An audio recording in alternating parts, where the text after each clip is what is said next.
எப்படி இருக்கீங்க எல்லாரும்? கடைசியாக அம்மாவோட பர்த்டேக்கு அந்த ரெஸ்டாரண்ட்டுக்கு போய் சாப்பிட்டு வ்ளக்கு போட்டது. அப்போ பிடிச்சது இவருக்கு இருமல், ஜலதோஷம், காய்ச்சல், வயிற்றாலாம் போகிறது எல்லாம் இருந்து போய் ஒரு ரெஸ்டாரண்ட்டில் சாப்பிட்டு வந்ததுக்கு அப்படியே ஆப்போசிட் ஆயிடுச்சு. அதில் எந்த வ்ளாக்கும் ஷூட் பண்ண முடியலை. சும்மா இருமி உட்காந்து ரியாக்ஷன் மட்டும் பண்ணிகிட்டு இருந்தார். ஸோ இன்றைக்கி ஏதாவது ஒரு வ்ளாக்கு பண்ணலாம், ரொம்ப நாள் ஆச்சுங்கிறதுக்காக ஒரு 2 மாதத்துக்கு முன்னாடி நம்ம ஒன்று பண்ணினோம். சேர்ந்து இருந்து ஃபன்னாக சும்மா இந்த நான் பார்த்ததில் ரசித்தது அந்த மாதிரி சில நகைச்சுவைகள் எடுத்து உங்கள் கூட ஷேர் பண்ணேன். அதுக்கு நல்லா இருக்குன்னு ரெஸ்பான்ஸ்லாம் கொடுத்துருந்தீங்க. அதைத்தான் இப்போ நம்ம ரிப்பீட் பண்ண போகிறோம். இது 2.0 என்ன வெறும் 2.0 டைட்டில் சொல்லி 2.0 சொல்லுறாங்கன்னா அந்த வீடியோக்கு என்ன டைட்டில் வச்சேன்னு மறந்துச்சு. அதனால் 2.0 மறந்த கதை 2.0. ஆமாம், ஏதோ comedy 2.0, comedy joke evening with ரம்ஸ்டிக் ஃபேமிலி 2.0 என்ன பேர் வச்சேன்னு ஞாபகம் இல்லை. அதனால 2.0. இது இன்னொரு பாட்டு வந்தா அதுக்கு என்ன பேரு? 3.0. நம்பர்ஸுக்கா பஞ்சம். எத்தனை பாயிண்டோ வரைக்கும் ஜோக்கு வருதோ அத்தனை பாயிண்டோ வரைக்கும் போய்கிட்டே இருக்க வேண்டியதா. சுந்தர்சி எல்லாம் அரண்மனை 1 2 3 4 10 20ன்னு போகும்போது நம்ம போக முடியாதா? நம்ம என்ன பாயிண்ட்ல தான் போறோம். ஆமா, சரி வாங்க. இன்னைக்கு நான் 25 நகைச்சுவைகள் எடுத்து வந்திருக்கேன். ஒன்னொன்னா சொல்றேன்.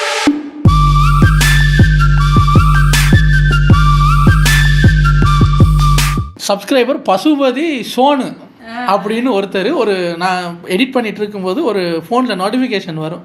உங்களுக்கே தெரியும், அந்த நோட்டிஃபிகேஷன் வந்தால் நமக்கு ஃபுல் கமெண்ட்டும் அதில் வராது. அந்த ஃபோன் ஸ்க்ரீன் அளவுக்கு பாதி தான் வரும். அதில் போட்டிருந்தார், உங்கள் வீடியோஸ் பார்த்தா தான் ப்ரோ கலகலை அப்படின்னு போட்டிருந்தாரு. அப்போ நானும் நல்ல பாசிட்டிவ் மெசேஜ், கொஞ்சம் அந்த எடிட்டிங்கை முடிச்சுட்டு அதுக்கு ரிப்ளை பண்ணுவோம் அப்படின்ட்டு கடன்னு பார்க்கணுமே என்ன கடன்னு எடிட்டெல்லாம் பண்ணி முடிச்சுட்டு கையெல்லாம் தொடச்சிட்டு அப்படின்னு பண்ணிட்டு ஃபோன் எடுக்கிறேன், அதை திறக்கிறேன். உள்ளே போனால் வருது பசுபதி சோனு, உங்கள் வீடியோஸ் பார்த்தா தான் ப்ரோ கலகலன்னு கக்கா வருது. ரொம்ப நன்றி பிரதர். நானும் கலகலன்னோடனே அங்கால நிறைய கற்பனை பண்ணிட்டேன் நான். அது எவ்வளவு பெரிய விஷயம், சரி வரல. அப்ப அது கலகலக்கு தானே எவ்வளவு பவர்ஃபுல்லான. இதுல இருந்தே இந்த வீட்டுல யாருக்கு மலச்சிக்கல்னு நீங்க கண்டுபிடிக்கலாம். கலகலன்னு கக்கா வருது ப்ரோன்னு நான் கவலையில் உட்காந்துருந்தா இவங்க 2 பேரும் எவ்வளவு பெரிய விஷயம். அது ஒரு மனுஷனுக்கு எவ்வளவு நல்லா இருக்குன்னு தெரியுமா? நம்ம வீடியோ பார்த்தா அவர் கலகலன்னு ஏதோ ஒன்றுல கலகலன்னு இருக்கட்டுமே. இல்ல இப்ப நம்ம தைரியமா ஆரம்பிக்கலாம். மலச்சிக்கலுக்கு அருமருந்து ரம்ஸ்டிக் ஃபேமிலி. இப்படி ஒரு விளம்பரம் அவசியம் தானா? இவங்க 2 பேருக்கும் அந்த கலகலன்னு போறதுல அருமை தெரிஞ்சதுனால அவருக்கு நம்ம நல்லதான் பண்ணியிருக்கோம். கவலை எல்லாம் படாது. ஒருத்தருக்கு கலகலன்னு போக வைக்கிறதுக்கு ஈக்குவல் 100 பேரை சிரிக்க வைக்கிறது.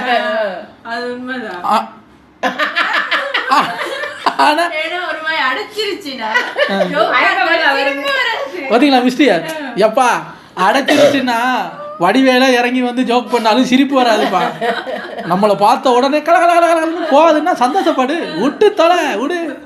எனிவே பசுபதி சோனு, ஏதோ உங்கள் லைஃப்பில் நாங்கள் ஒரு சிக்கலை முடிக்கிற ஒரு குரூப்பாக இருக்கிறதுனால சந்தோஷம்.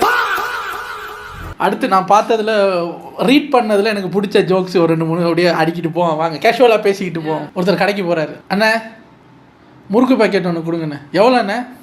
40 ரூபாப்பா. 40 ரூபாயா? பார்த்தா ஒரு டப்பாவில் போட்டு வச்சுருக்காரு. லூஸுக்கு எவ்வளோ அண்ணே? எல்லாருக்கும் ஒரே ரேட்டு தான்ப்பா, எடுத்துப்பா. நம்மளும் கடையில் கேட்குறதா அப்படி லூஸில் இருக்காரு. அவர் யோசிக்கிறாரு, என்னைய பார்த்தா உனக்கு லூஸு மாதிரி தெரியுதா? அவர் கேட்குறாரு, யாருக்கும் நான் அந்த தனித்தனி ரேட்டெல்லாம் இல்லைப்பா, எல்லாருக்கும் ஒரே ரேட்டு தான், உனக்கு 40 தான், அந்த வச்சுக்க. அதுதான் எல்லாத்துக்கும் ஒரே ரேட்டு தான். நம்ம சின்ன வயசில் லூஸில் இருக்கான்னு கேட்டு பழக்கம் இல்லை. எனக்கு அந்த சின்ன வயசு ஞாபகம் வந்துருச்சு டக்குன்னு. ஒரு பையனுக்கு கல்யாணம் நடக்க போகுது. அப்போ திடீர்னு அவங்க அப்பா மெசேஜ் வைக்கிறாரு, மை டியர் சன், இன்னைக்கு உன் வாழ்க்கையிலே மறக்க முடியாத நாள், நீ இந்த நாளை மறக்கவே மாட்ட, ஹாப்பி மேரிட் லைஃப், அப்பாவை ஞாபகம் வச்சுக்க, இந்த நாளை நீ மறக்கவே மாட்டேன். இவருக்கு ஒரே கண்ணீர். அப்பா பாரு வெளிநாட்டில் இருந்தாலும் நமக்கு மெசேஜ் வச்சுருக்காருன்ட்டு. என்ன அப்பா சின்ன மிஸ்டேக் பண்ணிட்டாரு, எனக்கு நாளைக்கு தான் கல்யாணம், மறந்து போய் ஒரு நாள் முன்னாடி அனுப்பிட்டாருன்ட்டு. அப்பா வாழ்த்துக்களுக்கு ரொம்ப நன்றிப்பா, எனக்கு நாளைக்கு தான்ப்பா கல்யாணம், நீங்கள் மறந்து போய் இன்னைக்கு அனுப்பிட்டீங்க. இல்லைடா தெரிஞ்சு தான் அனுப்புனேன், இன்னைக்கு தான் வாழ்க்கையில் சந்தோஷமான நாள், இன்னைக்கு நீ மறக்க மாட்டேன், நாளைக்கு கல்யாணம் ஆச்சுன்னா அதெல்லாம் உனக்கு மறந்துடும். என்ன ஞாபகம் வச்சுக்க. என்னங்க பயமுறுத்துறாங்க. வாழும் எக்ஸாம்பிள். அதான் அப்பா சொல்றாரு, நானே சொல்றேனேப்பா எக்ஸ்பீரியன்ஸ் ஹேண்டு. கல்யாணத்துக்கு முதல் நாள் வரைக்கும் சந்தோஷமா இருப்பேன். இன்னைக்கு நாளை நீ மறக்க மாட்டேன். நாளைக்கு கல்யாணம் நடந்துச்சுன்னா அப்பா அவளோடனே காப்பாற்ற முடியாது. போச்சு அப்பா இந்த குழியில நீங்க. ஆமா. ஒருத்தர் வந்து ஒரு தெரபிஸ்ட் கிட்ட போறாருன்னா ஃபோன் பண்ணுறாரு. ஃபோன் பண்ணி கேட்குறாரு, டாக்டர் நீங்கள் தானே சொன்னீங்க, நீங்கள் சொன்ன ஒரு விஷயத்த நான் பண்ணினேன், அது எதுவும் டவுட் இருந்தால் ஃபோன் பண்ணி கேளு. நீங்கள் ஆமாம் நான் என்ன சொன்னேன், நீ என்ன பண்ணினேன், நீங்கள் தானே சொன்னீங்க உனக்கு பிடிக்காதவங்க யாராவது இருந்தாங்கன்னா அவங்க பேப்பரை ஒரு பேரில் எழுதி அதை எரிச்சிரு, அப்போ உனக்கு கொஞ்சம் ஆறுதலாக இருக்கு. பேப்பரில் வேறு எழுதி. ஆமாம், அந்த பேப்பரில் அவங்க பேர் எழுதணும். பேப்பரில் அவங்க பேரை எழுதிட்டு எரிச்சிரு. அதே மாதிரி பண்ணிட்டேன். அதில் என்னப்பா உனக்கு டவுட்டு, எரிச்சதுக்கப்புறம் அந்த பேப்பர் என்ன பண்ணணும்னு சொல்லலைல்ல. இது கொஞ்சம் இன்டெலிஜென்ட் ஆச்சு, அதான் உங்களுக்கு புரியலை. பேப்பரில் பேர் எழுதிட்டு எரிக்கணும், அப்போ அந்த பேப்பர் இருக்காது இல்லை. இப்போ இவர்கிட்ட இந்த பேப்பர் இருக்குன்னா என்ன அர்த்தம், பேப்பரில் பேரை எழுதிட்டு அந்த ஆளை போய் நேராக எரிச்சு விட்டாரு. எரிச்சிட்டு கேட்குறாரு, இப்போ பேப்பர் என்ன பண்ணுறது. ஆனால் நன்னாரி சொன்னதை தப்பாக புரிஞ்சுக்கிறேன். நானே தப்பா தான் புரிஞ்சுட்டேன். சொன்னதை தப்பா புரிஞ்சுக்கிட்டாலும் பரவாயில்ல, புரியவே இல்லைன்னா என்ன செய்யுது. நான் எழுதி வச்ச நகைச்சுவையிலேயே இதுக்கு தான் ரொம்ப ரெஸ்பான்ஸ் வரும்னு எதிர்பார்த்தது. நல்ல வேளை நான் என்ன நினைச்சேன்னா சாம்பல் தானே சிங்கில் விட்டு தண்ணி ஊற்றலாமே. பேப்பர் சாம்பல். சரி, 25ல் 1 புஸ்கு, மிச்சம் 3 சக்ஸஸ் தான். 5ஆவதுக்கு போயிடுவோம். ஒரு பையன், ஒரு சின்ன பையன் வீட்டுக்கு கடற்கடன்னு ஓடி வர்றான். அவங்க அம்மாட்ட சொல்கிறான், அம்மா என் ஃப்ரெண்ட்ஸ் எல்லாம் வீட்டுக்கு வர்றேன்னு இருக்காங்க, டக்குன்னு இந்த விளையாட்டு சாமான்லாம் எடுத்து ஒழிச்சு வை. அவங்க அம்மா சிரிச்சுக்கிட்டு, ஏன்டா உன் ஃப்ரெண்ட்ஸ் எல்லாம் என்ன திருட்டு போயிடுவீங்களா, தூக்கிட்டு போயிடுவானுங்களா, அவன் பேசாமல் இரு, வந்து பார்த்தாங்கன்னா இதெல்லாம் அவங்க டாய்ஸ்ன்னு கண்டுபிடிச்சிருவாங்களா இல்லையா, அப்போ நம்ம பையன் தான் திருடனா. ஏம்மா வீட்டுக்குள்ளே திருடனை வச்சுட்டு மற்ற பிள்ளைங்கெல்லாம் திருடனான்னு கேட்குறீங்க. திருட்டு வேலை கூடவே வளர்த்து அதான் எடுத்து ஒழிச்சு வைமா பேசாம. ஒருத்தர் வந்து டீ கடையில் உட்காந்து ரொம்ப கவலையில் கண்ணீர் வரப்போகுது, கண்ணெல்லாம் அப்படி நிற்கிது. ஃப்ரெண்டுக்கிட்ட சொல்கிறாரு, அவங்க சொன்னதை கேட்டது பெரிய தப்பாக போச்சுடா. என்னடா சொன்னாங்க, பெரிய தத்துவம் குண்டி மாதிரி பேசுனாங்கடா. Enjoy your money, life is too ஷார்ட்னாங்க. அதுக்கு நீ ஏன்டா அழுவுற, பாடுற அவங்க பேச கேட்டு காசு முடிஞ்சு போச்சு, நானும் உசுரோட இருக்கேன்டா. ஏன்டா ஒரே நாள்லையா செலவழிக்க சொன்னாங்க. என்ஜாய் யோர் மணினா வச்சு செலவு பண்ணணும்னா இவர் ஒரே நாளில் செலவு பண்ணிட்டு, ஐயோ காசு இல்லை நம்மளும் ஜாகாமல் இருக்கவே, என்ன சார் லைஃப் டூ ஷார்ட்னாங்க. ஆக்சுவலி மணி டூ ஷார்ட்டுங்க. அது நம்ம சொல்ற மாதிரி சொல்லி காசை செலவு பண்ணுறதுலே இருக்கமே, அதை ஜெனரேட் பண்ணுறதுக்கு ஒரு வழியை ஓப்பன் பண்ணி வச்சுட்டு அப்புறம் நீங்கள் போய் என்ஜாய் பண்ணியிருந்தீங்கன்னா நல்லா இருந்திருக்கும். எவனோ ஒருத்தன் இப்படி தான் இங்கிலீஷில் எது சொன்னாலும், இங்கிலீஷ் பேசுகிறவன் போய் சொல்ல மாட்டானாங்கிற மாதிரி இங்கிலீஷில் எது சொன்னாலும் நம்ப வேண்டியது. ஒரு ஆஃபீஸில் ஒருத்தர் வேலையில் இருக்கார். அவருக்கு ரொம்ப நாளாக சம்பளம் உயர்த்தி கேட்கணும், தரவும் மாட்டேங்கிறாங்க. இன்றைக்கி என்னதான் இருந்தாலும் பாஸ்கிட்ட போய் நம்ம பேசிடுவோம் அப்படின்ட்டு தைரியத்தை வர வச்சுட்டு நேராக பாஸ் கதவை திறக்கிறாரு. என்னடா சார் சொல்லிட்டேன், என்னடா நீங்கள் எனக்கு இன்றைக்கி சம்பளத்தை கூட்டியே தரணும் சார், நான் எத்தனை வருஷம் அந்த கம்பெனியில் வேலை செய்கிறேன், நீங்கள் இப்போ எனக்கு சம்பளத்தை மட்டும் கூட்டலை, என் பின்னாடி 2 கம்பெனி அலைஞ்சிக்கிட்டு இருக்கு, அப்புறம் பார்த்துக்குங்க. இவர் பயந்துட்டார். இது அப்போ சொல்கிறான், பெரிய கம்பெனி 2 அலைஞ்சிக்கிட்டு இருக்கு சார். பெரிய கம்பெனியா, ஒருவேளை சம்பளம் கூட தரேன்னு மாறிட்டாங்கன்னா புதுசு எங்கே போய் ஆளை பிடிச்சி ட்ரைனிங்லாம் கொடுக்குறது அப்படின்ட்டு சம்பளத்தை எழுதுறதுக்கு கூட்டுறதுக்கு முன்னாடி, இந்த செக் எழுதுறதுக்கு முன்னாடி, ஆமாம் ஓம் பின்னாடி சுற்றுற அந்த பெரிய 2 கம்பெனி யாருடா, எலக்ட்ரிசிட்டி போர்டு தண்ணி போர்டு 4 மாதமாக பில்லு கட்டலையா, அலைஞ்சிட்டு இருக்காங்க, சம்பளத்தை ஏற்றியா பேசாம, செக்க எழுத போனவர் பரவாயில்லையா தொடச்சிட்டாரு. எனக்கு டக்குன்னு விவேக் ஞாபகம் தான், விவேக்கோட ஜோக் தான் ஞாபகம் வந்தது. எனக்கு ஐஜியை தெரியும் சார், பட் அவருக்கு என்ன தெரியவே தெரியாது. அது சொல்லாமல் இருந்திருந்தா வேலை முடிஞ்சிருக்கு. பெரிய இதை விட இதெல்லாம் என்ன கம்பெனி, பெரிய கம்பெனி 2 என் பின்னாடி சுற்றிக்கிட்டு இருக்கு சார். ஒன்று எலக்ட்ரிசிட்டி போர்டு, இன்னொன்று வாட்டர் போர்டு. சம்பளம் கொடுக்கலன்னா அவங்களை கேஸ் கேஸ் போட்டார் போல. சம்பளம் கொடுக்கலன்னா இவங்களே துரத்திக்கிட்டு இருக்காங்க, சம்பளத்தை கூட்டுங்க சார். இப்படியும் சம்பளத்தை கூட்டுறதுக்கு கெஞ்சலாமா, நம்மளே தான் துரத்துறாங்க. அடுத்தது ஒருத்தர் வந்து இன்டர்வியூ எடுக்கும்போது ஒருத்தர் இன்டர்வியூக்கு போயிருக்காரு. அப்போ அந்த இன்டர்வியூ எடுக்கிறவர் வந்து ஒரு ரெஸ்யூமை பார்க்குறாரு. அதில் அது இது லொட்டு லொசுக்கு எனக்கு அது தெரியும் இது தெரியும், நான் அங்கே போய் படிச்சிருக்கேன் இங்கே படிச்சிருக்கேன் அவ்வளோ எழுதியிருக்காரு. நம்ம பொய்யெல்லாம் போடுவோம்ல அது மாதிரி எழுதியிருக்காரு. என்னதான் இருந்தாலும் இன்டர்வியூ பண்ணுறவங்களுக்கு பேசி பார்த்தோன்னே தெரிஞ்சிடும், எனக்கு சரக்கு இருக்கா இல்லையா நாலேஜ் இருக்கான்ட்டு பேசி பார்த்ததுல இது ஒரு வெத்து சோறு, இதுக்கு ஒன்றுமே தெரிய மாட்டேங்குது. ஆனால் பார்த்தா அதில் போட்டிருக்கு I went to Harvard university. அவர் பார்க்குறாரு, ஹார்வர்ட் யூனிவர்சிட்டியா, உனக்கு மேனேஜர் மூஞ்சியா இல்லையடா அப்படின்ட்டு கேட்டுருவோம். அப்படின்ட்டு சார் நீங்கள் ரெசியூமில் எதுவும் பொய் சொல்லிட்டீங்களோ, ஐ வென்ட் டு ஹார்வர்ட் யூனிவர்சிட்டின்னு போட்டிருக்கீங்கன்னா கோவம் வந்துருச்சு அவருக்கு. இங்கே பாருங்க, இந்த பொய் சொல்லி வேலை வாங்கணுங்கிற அவசியம் எனக்கு இல்லைங்க. I went to Harvard university, உண்மைதான். அப்படியா? Yes, for my cousins graduation. ஏய் நாய, நீ படிக்கலையா? அப்படின்னா ஓஹோ அது வேறையா? அது எதுக்குடா இதில் எழுதுனேன், எங்கெங்க போனோமோ அதை எழுத வேண்டியதானேங்க. இது தெரியாம நாலஞ்சு இன்டர்வியூக்கு போயிட்டு என்னங்க நானும் போட்டிருப்பேன்ல, ஐ வென்ட் அந்த இது இந்த இது எத்தனை நானும் போய் பார்த்துருக்கேன். என்ன சார் நல்லா இருக்குல்ல இது. நம்ம சப்ஸ்கிரைபர் சிவராசான்னு ஸ்ரீலங்காவிலேருந்து ஒருத்தர் இப்போயோ ரொம்ப மாதத்துக்கு முன்னாடி நீங்கள் அடுத்த ஜோக் வீடியோவில் இதையும் சேர்த்து சொல்லுங்க அப்படின்னு அவர் ஒரு ஜோக் டைப் பண்ணியிருந்தாரு. நான் எடுத்து வச்சேன், இப்போயாவது அடுத்த வீடியோ ரெடி பண்ணும்போது சொல்லணும் அப்படின்னு. அவரோட ஜோக்கு, கோவிட் டைமில் எல்லாரும் இந்த ஒர்க் ஃப்ரம் ஹோமுக்கு போயிட்டாங்கல்ல, அதில் ஒரு செட் ஆஃப் பீப்புள் மட்டும் போராட்டம் பண்ண ஆரம்பிச்சிட்டாங்க. என்ன போராட்டம்னு கேட்டால், எங்க எல்லாருக்கும் ஒர்க் ஃப்ரம் ஹோம் கொடுத்துருக்காங்க, எங்களுக்கு மட்டும் தர மாட்டேங்கிறாங்க, அப்போ நாங்கள் என்ன சொம்பையா இழிச்சவாயா, இப்போ எங்களுக்கு தொத்து நோய் வராதா, கோவிட் வந்து நாங்கள் சாகணுமா, எங்களுக்கும் ஒர்க் ஃப்ரம் ஹோம் வேண்டும் வேண்டும் அப்படின்னு போராட்டம் பண்ணுறாங்க. சரி இவங்க தொல்லை தாங்க முடியலை, எல்லாருக்கும் கொடுக்குறாங்களே இவங்க எல்லாம் கொடுக்கலான்ப்பா, எங்கப்பா வேலை செய்றீங்க அப்படின்னு கேட்டால் கன்ஸ்ட்ரக்ஷன் கம்பெனிங்க. ஏண்டா பில்டிங் கட்டுறது எப்படி ஒர்க் ஃப்ரம் ஹோம் பண்ணுறது, அதெல்லாம் தெரியாது, நாங்களும் வேலை தானே பார்க்குறோம், வெயில என்ன வேலை பார்க்குறோம் சார், இவன் சொந்தமா ரூம் போட்டு அதான் ஏசியில் உட்காந்து வேலை பார்க்குறவங்களுக்கு மட்டும் ஒர்க் ஃப்ரம் ஹோம், வெயில காய் கூட்டா ஒர்க் ஃப்ரம் ஹோம் கூட்டா. இது நல்லா இருக்கு உண்மையிலே, அப்படி கேட்டால் அப்படி இருக்கு. இது நம்ம சப்ஸ்கிரைபர் சிவராசா ஒரு 25ல் ஒரு நகைச்சுவை நீங்கள் கொடுத்ததுக்கு நன்றிகள். இது எனக்கு ரொம்ப பிடிச்ச நகைச்சுவை. 3 வரி தான் இருந்தது, ஆனால் அதுக்குள்ள அவ்வளோ மீனிங் இருந்தது. கடைசி லைனில் தாங்க மொத்த நகைச்சுவை அங்கே வச்சுருக்காங்க, சூப்பராக இருக்கும். ஒரு பையன், சின்ன பையன் ஒருத்தன், ஒரு அடலசென்ட் வயசு, அடுத்தது அவர் இப்போ வளர்ந்து மேனாக போகிறாரு. அப்பாட்ட போய் கேட்குறாரு, அப்பா சொல்லு மகனே, மேன்னா யாருப்பா?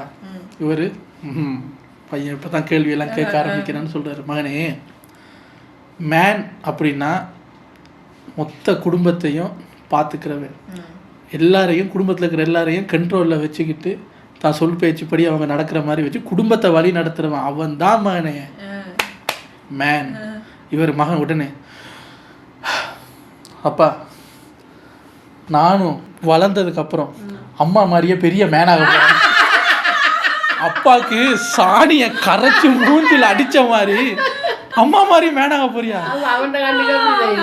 ஆமாம், நீ சொன்ன அவ்வளோத்தையும் அம்மா தானே பண்ணுறாங்க, நீ வெத்து சார் இல்லை, அம்மா மாதிரி மேனாக போகிறேன்டா பத்தியா. ஐயோ, இதுக்காக நான் 1/2 மணி நேரம் தம் கட்டி பேசுனேன். என் கண்ணுக்கு யார் தருறாங்களோ அவங்க தான் சொல்ல முடியும். சரியா, அம்மா தான் மேன், நான் வளர்ந்த அம்மா மாதிரியே மேனாக போகிறேன். சரி, யாரு மாதிரி ஆயிட்டுப்பா. இது எனக்கு ரொம்ப பிடிச்சது. 25 நாட்களில் எனக்கு பிடிச்சது இதான். எப்படி இருக்குங்கிறத நீங்கள் கமெண்ட்ஸில் சொல்லுங்கள். அடுத்தது ஒருத்தர் 2 ஃப்ரெண்ட்ஸ் பேசிக்கிறாங்க. ஒருத்தருக்கு புதுசாக ஒரு லவ். அவர் சொல்கிறாரு, மச்சான் எனக்கும் ஒரு ஆள் கிடச்சிருச்சுடா, எல்லாரும் லவ் பண்ணுற மாதிரி நான் பண்ண மாட்டேன்டா, அவளை நான் வித்தியாசமாக லவ் பண்ண போகிறேன்டா. ஃப்ரெண்டு கேட்குறான், எது என்ன வித்தியாசம் லவ் பண்ணுது, எப்படா லவ் பண்ண போகிற? அவள் புருஷனே பொறாமப்படுற அளவுக்கு லவ் பண்ண போகிறேன்டா. எதிர்த்து போட கிடைச்ச இருந்து இப்போதான் ஒரு லவ் கிடைச்சிருக்கு, அதுவும் கள்ள காதல். போடா வீட்டுக்கு போட, அவன் புருஷனே பொறாமப்படுறவங்களுக்கு லவ் பண்ண போறாரு. இதுக்கு இந்த காதலுக்கு என்ன பேர்னு நமக்கு தெரியல. அடுத்த நகைச்சுவைக்கு போயிடும். இந்த நகைச்சுவை வந்து எப்படி யோசிச்சிருக்காங்க பாருங்க. இது வந்து பிப்ரவரி மாதம் வந்த நகைச்சுவை நான் எடுத்து வச்சிருந்தேன். உலகத்திலேயே முதல் காதல் திருமணம் பண்ணியவர் நம்மளது முருகன், வேலையா முருகையா. ஸோ முருகன் அவரை பற்றி ஒரு யோக் நினைச்சேன் மனசுக்குள்ள. இது முடிய நீ சொல்லு. ஸோ முதல் காதல் திருமணம், உலகத்திலேயே முதல் காதல் திருமணம் பண்ணின முருகனுக்கு நன்றி சொல்லும் நாள் வந்து வேலன் தேங்க்ஸ். அதுதான் மருவி மருவி மருவி Velan thanks Velan thanks Velan thanks Valentine Valentine. அதுதான்டா வேலண்டைன்ஸ் டே. நீங்க என்னடா கண்ட ரீசன்லாம் சொல்லிட்டு இருக்கீங்க? உலகத்தில் முதல் காதல் திருமணம் பண்ணின வேலனுக்கு தேங்க்ஸ் சொல்லும் நிகழ்ச்சி தான் வேலன் தேங்க்ஸ் டே. வேலனுக்கு எதுக்கு இங்கிலீஷ்ல தேங்க்ஸ் சொல்றீங்க? வேலன் நன்றின்னு சொல்லலாம்ல. சொன்னா வேலண்டைன்ஸ் வராது, அதெல்லாம் நாங்களே சொல்லிக்கிட்டோம். இது இப்படியே யோசிக்கிறாங்க. இது February 14 வந்த ஒரு நகைச்சுவை. சரி போ முருகன் நகைச்சுவை இல்லை நீங்கள் சிரிக்காட்டி சொல்லு சிரிப்பா. ஒரு அம்மாட்ட ஒரு பையன் கேட்டானா முருகருக்கு 2 ஒரு பொம்பளை நிமிஷம் இருக்கு. இருக்கு. இப்ப அம்மா வந்து நீங்க சிரிக்காட்டி அப்படின்னோடனே எனக்கு இப்ப ஒரு ட்ரெண்டா ஒரு விஷயம் போயிட்டு இருந்தது. என்னன்னா, நமக்கு யாரால வேலையாகணுமோ, இப்போ அதாவது வீட்டில் ஒரு மூத்தவங்க அவங்க தானே நம்ம சமைக்கிறது எல்லாம் வீடு வேலையெல்லாம் பண்ணுறது. அவங்க ஒரு நாள் ஸ்ட்ரைக் பண்ணிட்டாங்கன்னா சோறு கிடைக்காது. அப்போ ஒருத்தவங்க என்ன பண்ணுறாங்க, அவங்க அப்பா பையன் மருமக எல்லாரும் உட்காந்துருக்கும் போது அவங்க அம்மா ஏதோ நகைச்சுவை சொன்னோன்னு இவங்கெல்லாம் சிரிக்கிறாங்க.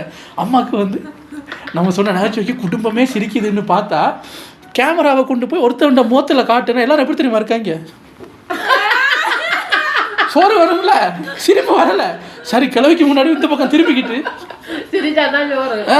இப்படிங்க இப்படி எல்லாம் உட்காந்துருக்காங்க. இப்ப உட்காந்துக்கிட்டு சோனி பயப்படாது. புரிஞ்சிருச்சா? வேற இப்ப சொல்லி முடிச்ச உடனே சிரிக்கிறேன். ஏன்னா சட்டியில கோழி குழம்பு கொதிச்சுக்கிட்டு இருக்கு, சாப்பிடணுமா இல்லையா, பசிக்குது இல்ல. ரெடி? எங்க செஞ்சு காட்டு. சிரிக்க கூடாது சரியா? சொல்லு. ஒரு அம்மாட்ட ஒரு பையன் கேட்டானா முருகருக்கு 2 பொம்பளை இருக்கு, பிள்ளையாருக்கு ஒரு பொம்பளையும் இல்லை. அவங்க அம்மா சிம்பிளாகவே அவர் பிரம்மச்சாரின்னு சொல்லிட்டாங்களாம். இவன் அதை மனசில் வச்சுட்டு திரும்ப கேட்டானா அம்மாட்ட, நானும் வளர்ந்து அவரை மாதிரி விபச்சாரி ஆகிறேன்.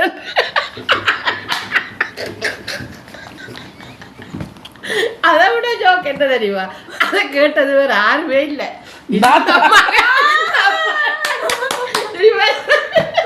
பாத்தீங்களா? இத நகைச்சுவைய சின்ன வயசுல பண்ணு சம்பவக்காரன்னு நான் தாங்க. பிரம்மச்சாரின்னாங்க. எனக்கு சாரி மட்டும் கடைசியில் ஞாபகம் இருக்கு. இந்த சின்ன வயசுல படம் பார்த்துட்டோமா, படத்துல இந்த மாதிரி வேர்ட்ஸ் எல்லாம் மைண்ட்ல ஏற்றி விட்டாங்க.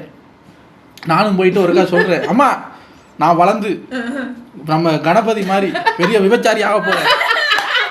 இவரு சொந்தக்காரங்களாம் சுத்தி இருக்காங்க. இவருக்கு எது அடிக்கிறான். அப்புறம் தான் பார்த்தா அது பிரம்மச்சாரி. ஸோ சிறு வயதுல ஒரு வாய் தவறி வந்ததை இப்போ எடுத்துட்டு வந்து பண்றாங்க. சொல்லும் போது எனக்கு அது நினைவு வந்து சரி பரவாயில்ல, நானும் சிரிக்கிறேன். எங்க பண்ணி கேட்டு ஆனா சிரிப்பு வந்துச்சு தாயே. இதை யாரு பண்ணுனான்னு சொன்னதுக்கு அப்புறம் தான் சிரிப்பு வந்துச்சு. அடுத்தது ஒரு பையன் போய் ஒரு அம்மாட்ட கேட்குறான், இது நான் பண்ணலைங்க, இது வேற யாரும். ஆனா நடந்திருந்தா இவரும் அதே பதில் தான் சொல்லியிருப்பாருன்னு நினைக்கிறேன் நான். ஒரு பையன் போய் அம்மாட்ட கேட்குறான், அம்மா கேட்கலாமா, அம்மாவை கவலைப்படுத்திடக்கூடாது அப்படின்னு. அம்மா நான் ஒன்று கேட்குறேன் சொல்கிறேன், என்ன நீங்கள் எடுத்து வளர்த்தீங்களோ தத்தெடுத்து வளர்த்தீங்களோ? உடனே அவங்க அம்மா வந்து, மகனே தத்தெடுத்து தான் வளர்க்கணும்னு முடிவானா, உன்னை எதுக்குடா வாங்க போகிறேன், வேற அழகான நல்ல குழந்தைகளை வாங்க மாட்டேவா, அதனால தத்தெல்லாம் எடுக்கல, நீ தான் பிறந்து தொலைச்சப்பா போய் படி. இவனுக்கு வந்து இப்போ எதுக்கு இதை கேட்டா இப்படி அசிங்கப்படுத்துறாங்களே, தத்தெடுக்கிறேன்னு முடிவாச்சுன்னா ஒன்னே எதுக்குடா வாங்குறான், நல்ல செலெக்ஷன் நிறைய இருக்குமில்ல, நல்லதாக பார்த்தாலும் தூக்கியிருப்பான் அப்படின்னு ஒரு சம்பவம். ஒரு ஒரு ஒரு பிஸ்னஸ் மேன் அவர் ஆஃபீஸில் இருந்து கீழே அவரோட ஃப்ரெண்டோட லஞ்ச் டைமுக்கு இறங்கி வராரு. கீழே அவரோட காரெல்லாம் பார்க் பண்ணியிருக்குங்க. இறங்கி வந்து பார்த்தா காருக்கு பக்கத்தில் ஒரு அந்த போலீஸ் நின்று ஃபைன் எழுதுவாங்கல்ல, கார் ஒரு மாதிரி பார்க் பண்ணியிருக்கு அது இதுன்னு.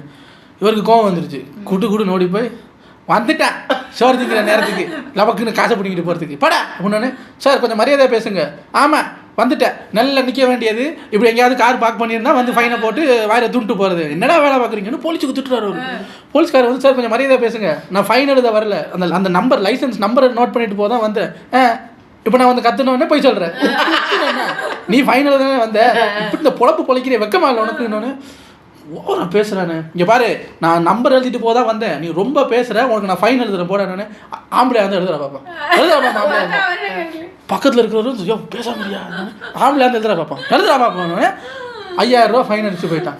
பக்கத்தில் இருக்கிறவங்க கேட்குறான், உங்ககிட்ட தான் காரே இல்லையா, ஏன்டா கத்துறேன்னு கேட்க, கத்தாம அன்னைக்கு லிஃப்ட்டு கேட்டேன் ஏன் தான் போயிட்டான்டா வரட்டும். இப்போ யாருன்னு பார்த்தா அவன் முதலாளி, ஏன்டா உங்ககிட்ட தான் காரே இல்லையே, 5000 ரூபா சும்மா போனவனை பிடிச்சி சண்டையை வம்புழுத்து எப்படி அவர் கட்ட வேண்டியதில்லை, கார் இருந்தது கட்ட முடியும். அதான் இப்போ பஸ்ஸுக்கு 5000 பில்லு ஏன்னு கேட்டா அது பஸ்ஸோட காரு. அன்னைக்கு நான் லிஃப்ட் கேட்டேன்டா, என்னை ஏற்ற மாட்டேன்டா, அப்போ எதுக்குடா அவனுக்கு காரு, ஏதோ என்னால் முடிஞ்சது 5000 ரூபா ஃபைன் ஏற்றி விட்டு. அட நன்னாரி இனி யாராவது ஆஃபீஸில் அப்படி லிஃப்ட் கேட்டால் கொடுங்க சார், இந்த மாதிரி எல்லாம் பண்ணி வைக்கிறாங்க. நான் இப்படி சிரிக்கலான்னு பார்த்தா இல்லை, அதுக்கு நல்லாவே சிரிக்க வேண்டியது இருக்கு. இவருக்கு இப்போ என்னன்னா மிச்சம் ஒரு 10 ஜோக் இருக்கு. என்ன பழி வாங்கினாங்களே 10ல் ஏதாவது ஒன்றுல நம்மளும் இப்படி பண்ணணும்னு முயற்சி இவர் உளறிட்டாரு, முயற்சி பண்றாரு இவரு. ஆனா இந்த ஜோக் நல்லா சொல்லும் போதே சிரிப்பு வந்து. இந்த ரூம்மேட்ஸ் கொஞ்சம் பேர் இருக்காங்க. அப்போ அதில் சண்டே ஈவினிங் போல் டீ குடிக்கிற டைமில் ஒரு ஃப்ரெண்டு இன்னொரு ஃப்ரெண்டு கிட்ட மச்சான் இங்கே வேட அவன்கிட்ட ஒரு கேள்வி கேட்குறேன். உனக்கு இது வந்து வெளிநாட்டு ஜோக், வெள்ளைக்காரன். அவன் கேட்குறான், உனக்கு கர்டின்ஸுக்கும் டாய்லெட் பேப்பருக்கும் என்ன டிஃப்ரென்ஸ்? இப்போ ரொம்ப நேரமாக யோசிச்சுட்டு என்ன டிஃப்ரென்ஸ்னு தெரியுமா சொல்கிறா. கர்டின்ஸுக்கும் டாய்லெட் பேப்பருக்கும் என்ன டிஃப்ரென்ஸ் தெரியாதுடா. அப்போ இவனே தாண்டா இவனை பிடிச்சி ரூம் போட்டு வெளியே போடுங்கடா. டாய்லெட் பேப்பர் இல்லைன்னு அன்றைக்கி கர்டினில் தொடச்சது மாட்டிக்கு இப்படி மாட்டிக்கிட்டே பங்கு.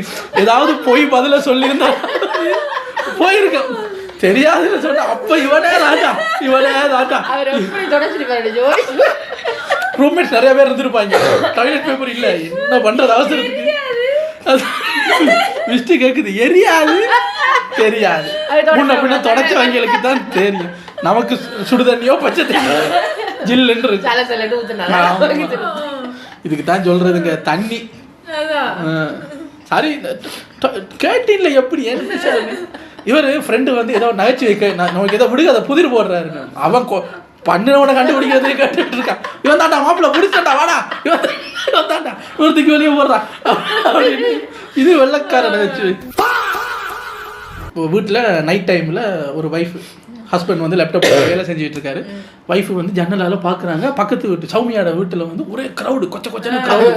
இவங்க பார்க்குறாங்க, என்ன சௌமியாட வீட்டில் க்ரௌடாக இருக்குது, ஏங்க அவர் சௌமியாட வீட்டுக்கு ஃபோன் பண்ணி கேளுங்க என்ன க்ரௌடாக இருக்குன்னு எனக்கு தெரிஞ்சே ஆகணும்.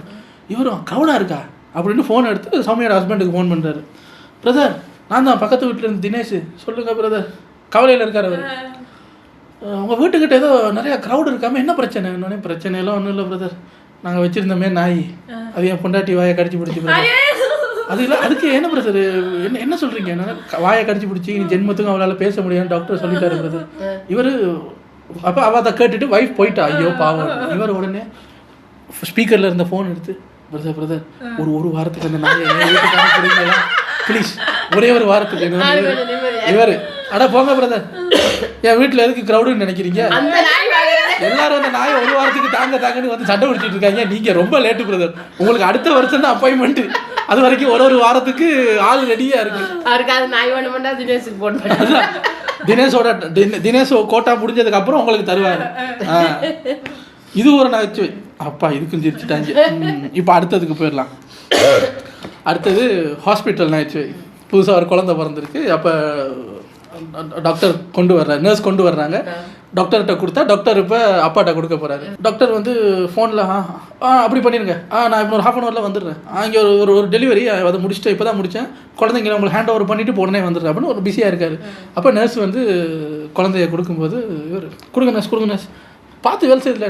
நர்ஸ் சீசர் கொடுங்க. என்னன்னே சார் ஐயோ எடுத்து வரலையே, எடுத்து வாங்க நர்ஸ், நீங்கள் ஒன்றும் பயப்படாதீங்க, எல்லாம் சின்ன விஷயம் தான், டோன்ட் வரி அப்படின்ட்டு நர்ஸ் இதை வாங்கிட்டு என்ன நீங்கள் வேலை செய்கிறீங்க அப்படின்னு தொப்புள் கொடியை கட் பண்ணி தொப்புள் கொடியை தூக்கி குப்பையில் போட்டுட்டு இருந்தாங்க, உங்களுக்கு ஆம்பளை பசங்க உங்களுக்கு சன் பிறந்திருக்காரு அப்படின்னே அவரும் வாங்கிட்டு, ஏன் டாக்டர் தொப்புள் கொடி எப்போ வெட்டுவீங்க? அப்போ உங்களுக்கு டாக்டர் பிறந்திருக்காங்க அப்படின்ட்டு தொப்புள் கொடிக்கு பதிலா அதே மாதிரி இருக்கிற ஏதோ ஒன்று வெட்டிட்டாரு போல இருக்கு. ஐயா இப்போ எடுத்து ஒட்டவும் வைக்க முடியாது. உடனே சரி உங்களுக்கு பிறந்தது டாக்டர் வச்சுக்க, நட்டா பிஸியாலாம் இருக்கக்கூடாது, இந்த வேலையை முடிச்சோமா ஃபோக்கஸ் பண்ணி தொப்புள் கொடியை மட்டும் வெட்டணுமா ஆண் குழந்தைய கொடுத்தோமான்னு இருக்கணும். உடனே பெண் குழந்தையெல்லாம் மாற்றக்கூடாது சார். அதான் இது நடக்காது, ஒரு நகைச்சுவைக்கு சொல்கிறேன். ஒரு ஹஸ்பண்ட் வந்து ஏதோ வேலை விஷயமா வெளியூருக்கு போயிருக்காரு, வந்துட்டார். 4 நாள் ஆச்சு, வீட்டில் இருந்து ஒரு ஃபோன் கூட வரல. இவருக்கு கோவம், நான் வெளியூருக்கு வந்திருக்கேன், என்ன சாப்பிட்டியா கொண்டியா ஒன்றும் கேட்கல, பார்த்துக்குவோம். பார்த்தா 4 நாளைக்கு அப்புறம் ஒய்ஃப் ஃபோன் பண்ணுறாங்க. ஹலோ அப்படின்னோடனே, என்ன ஹலோ, 4 நாள் ஆச்சு நான் வீட்டை விட்டு வெளியே வந்து, இப்போ தான் ஃபோன் பண்ணணும்னு தோணுச்சு உனக்கு? இல்லை ஒரு சின்ன பிரச்சனை அதான் ஃபோன் பண்ணேன். என்னடி பிரச்சனை? போலாத பிரச்சனை, உங்கள் அம்மா தோசை மாவு வாங்கிட்டு வர்றேன்ட்டு போனவங்க 4 நாளாக வரலை வீட்டுக்கு, இவர் 4 நாளாக வரலையா? ஏண்டி 4 நாளாக தோசை மாவு வாங்க போனாங்க, அம்மா வரல, என்னடி பண்ணிட்டு இருந்த? என்ன பண்ணுறது, இருந்த சப்பாத்தி தின்னுக்கிட்டு இருந்தேன், இன்னையோட சப்பாத்தி மாவு முடிஞ்சு போச்சு, அதான் என்ன பண்ணுறதுன்னு தெரியாமல் உங்களுக்கு ஃபோன் பண்ணேன். அடி பாவி, அப்போ எங்கள் அம்மா காலன்னு ஃபோன் பண்ணல, நீ சப்பாத்தி மாவு முடிஞ்சு போச்சுன்னு ஃபோன் பண்ணியிருக்க. சூப்பர். அடுத்தது ஒருத்தர் பைக்கில் வந்துகிட்டு இருக்காரு, ஹைவேயில் வந்துகிட்டு இருக்கும்போது பார்த்தா ஒருத்தன் பப்ளிக் நியூசன்ஸ் பண்ணிக்கிட்டு இருக்கான். அந்த இடத்துல பப்ளிக்காக நின்று ஒன்றுக்கு போய்கிட்டு இருக்கான். இவர் டேய் ஒன்றுக்கு போகிற இடமாடா அது அப்படின்னு அவன் பாதியில் விட்டுட்டு, காலெல்லாம் ஒழுகிருச்சு, பாதியில் விட்டுட்டு லுங்கியை மடித்து கட்டிட்டு ஓடுறான்.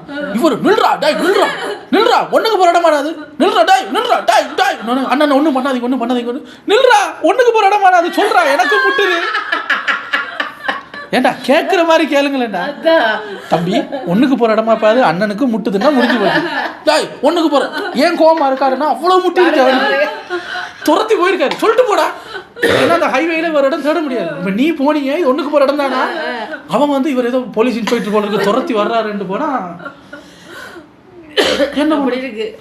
ஒரு தள்ளு வண்டி கடை மாதிரி ஒரு கடை. அந்த தள்ளு வண்டி கடையவே இந்த பக்கம் ஒரு மரத்துக்கிட்ட நின்று ஒரு போலீஸ்காரர் இப்படியே பார்த்துட்டு இருக்காரு. வரல, ஒரு பாட்டில் விறுவிறுன்னு போறாரு. போய் ஐடியா காட்டுறாரு.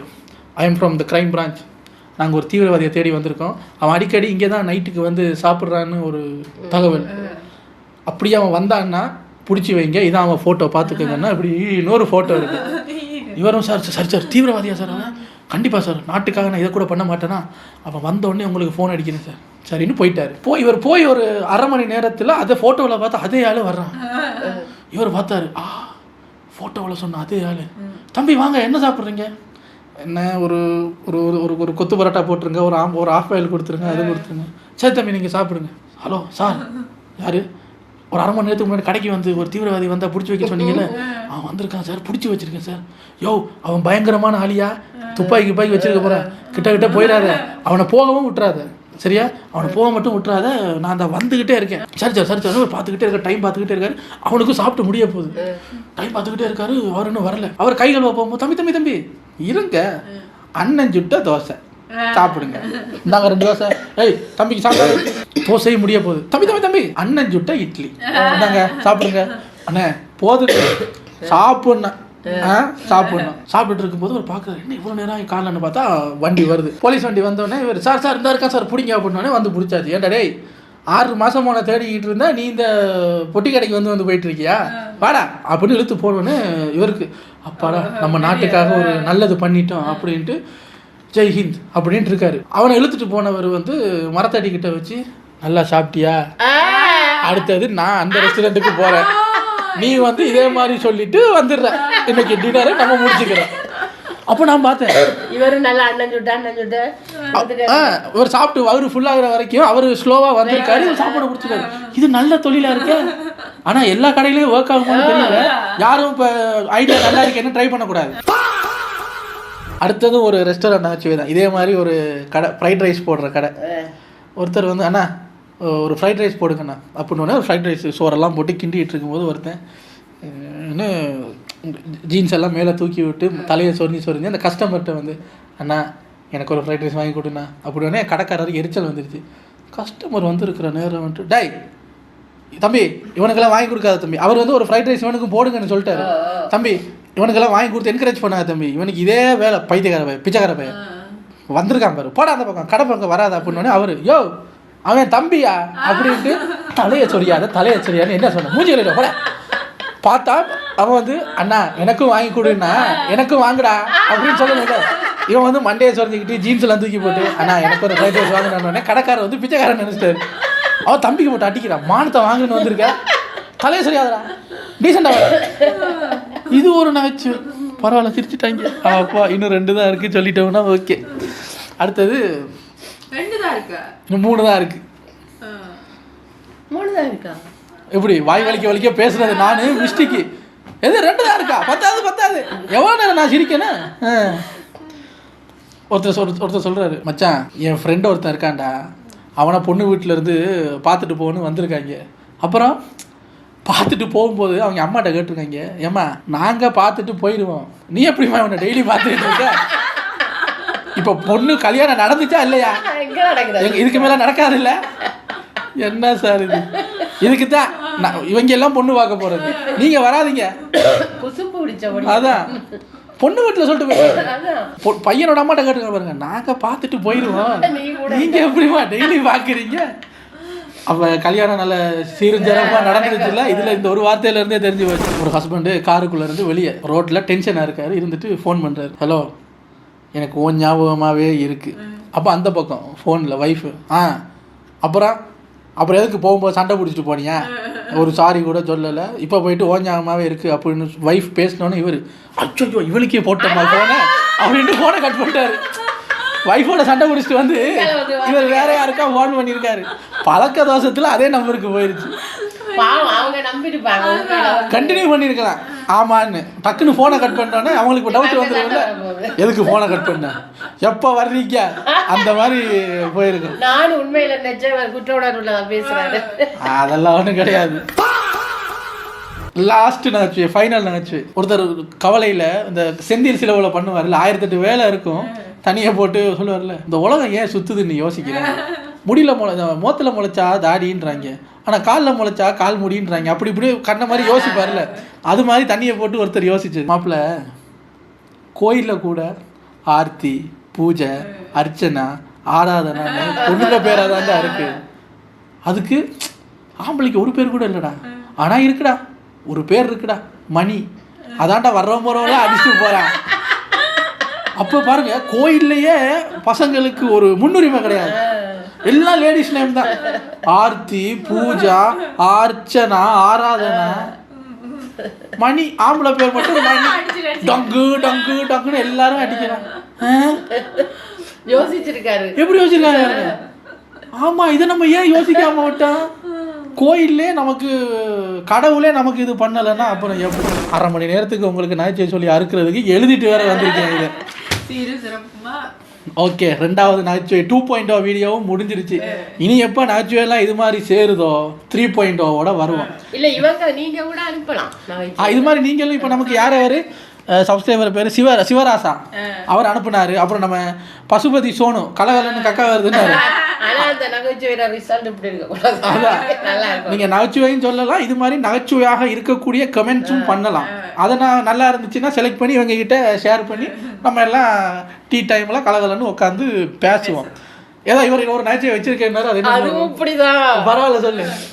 ஒரு வீட்டில் அநேகமாக தாத்தா சேர்த்தோடனே பாட்டிமார்கள் நம்மளோட இருப்பாங்க தானே குடும்பத்தில், அப்படி ஒரு பாட்டி ஒரு பேரன். இந்த பேரன் கொஞ்சம் குசும்பு பிடிச்சவன். பாட்டி வந்து பேரனுக்கு கதை சொல்கிறாங்க, அந்த நாளில் உங்கள் தாத்தா கல்யாணம் பண்ண புதுசில் என்ன அப்படி பார்த்தேன், தாத்தாவோட சொந்தக்காரங்க சொன்னாங்க செருப்பு வாங்குறது காலில் போட தானே, நீ ஏன் தலையில் வச்சிருக்கான்னு. ஆனால் அவர் அதை கூட விடலையே, என்ன அப்படி தான் பார்த்தாருன்னு கதை போயிட்டே இருக்குது. அதுக்கு இந்த பேரன் கேட்குறான், அவர் வாங்கின செருப்பை ஏங்கிற வாசல்ல அதுவும் வருதான். இதெல்லாம் வாழும் நகைச்சுவை, இதெல்லாம் நமக்கு தெரிஞ்ச. ஆனா இப்படி நான் நிறைய இருந்தது நடந்தது நான் யோசிச்சு சொல்றோம். இவர் சொன்ன 2 நகைச்சுவை கிடையாது, உண்மை சம்பவம். சின்ன வயசுல எனக்கே ஞாபகம் இல்லை, நான் சொல்லியிருக்கேன், எங்க பாட்டி சொல்லியிருக்காங்க, தாத்தா கல்யாணம் பண்ண புதுசுல என்னைய தலையில வச்சு திங்கு திங்குன்னு தாங்கினாரு. அப்போ ஊரில் எல்லாரும் கேட்டாங்க, செருப்பு வாங்குறது காலில் போடுறதுக்கு தான், தூக்கி தலையில் வைக்கிறதுக்கு இல்லைன்னு. பாடா அது ஏன் பண்ணாட்டி நான் அப்படி தான் பார்த்துக்குவேன்னு அவர் சொன்னாருன்னு சொல்லிட்டு போகும்போது என்ன மூட்டில் இருந்தேன்னா, நான் என்ன இளவு மூட்டில் இருந்தேன்னா திடீர்னு கேட்டு விட்டேனா, அந்த ஆள் வாங்கின செருப்பு அந்த ஆளே போட்டு போக வேண்டியதானே, எதுக்கு இந்த வீட்டில் கழட்டி வச்சு போயிருக்காரு அப்படின்னு கேட்டு விட்டேனா. இதுக்கு ஊரே கடந்து கிக்கு புக்குன்னு சிரிச்சிருக்காங்க, மறக்க மாட்டேங்கிறாங்க. அதை இப்போ வந்து அது ஒரு நகைச்சுவையா சொல்றாரு. இவர் சொன்ன 2 பரவாயில்ல, ஒரு ஓன் நகைச்சுவை 2 உள்ள வந்துருக்கு. இன்னைக்கு நம்ம சப்ஸ்கிரைபர்ஸ் பூரா நம்ம இதுக்கு ஒழுங்கா சிரிக்காட்டி இவன் விளாக் போட மாட்டான், இடைக்கிடையே நல்லா விளாக் போயிட்டு இருக்கும்போது இடைக்கிடையே ஜோக் சொல்றேன்னு வந்து அறுக்கிறான், சிரிச்சு வைப்போன்னு மொத்த சப்ஸ்கிரைபரும் கம்ப்யூட்டருக்கு முன்னாடி உட்காந்து இன்னைக்கு அதானே பண்ணீங்க எல்லாரும். இன்னொன்னு சொல்லுவாங்க, நீ ஏதாவது பேசுறதுல அந்த மாதிரி அவன் சொல்லுவாங்கல்ல, அவனை குறுக்க விடாது எரிச்சலா இருக்கு அப்படின்ற மாதிரி, குறுக்க நீ ஏன்டா பேசுற, மிஸ்டிய பாரு, வந்தவா இருந்தவா சிரிச்சவா தோலாட்டமா போட மாட்டேங்கிறேன். நீ எதுக்கு நேச்சுரலா சொல்ற? அவன் சொல்றதே கேட்க முடியாம இருக்கு, இவர் வேற வந்துட்டாரு. தோலாட்டுறீங்களோ எது பண்றீங்களோ நல்லா இருந்துச்சுல்ல, அவ்வளவுதான். நல்லா இருந்ததுன்னா நல்லா இருந்தது ஒரு கமெண்ட்டை போட்டு 3.0 வேணும்னா வேணும் அப்படின்னு சொல்லுங்க. உங்களை இன்னொரு வீடியோல வந்து சந்திக்கிறேன். Take care.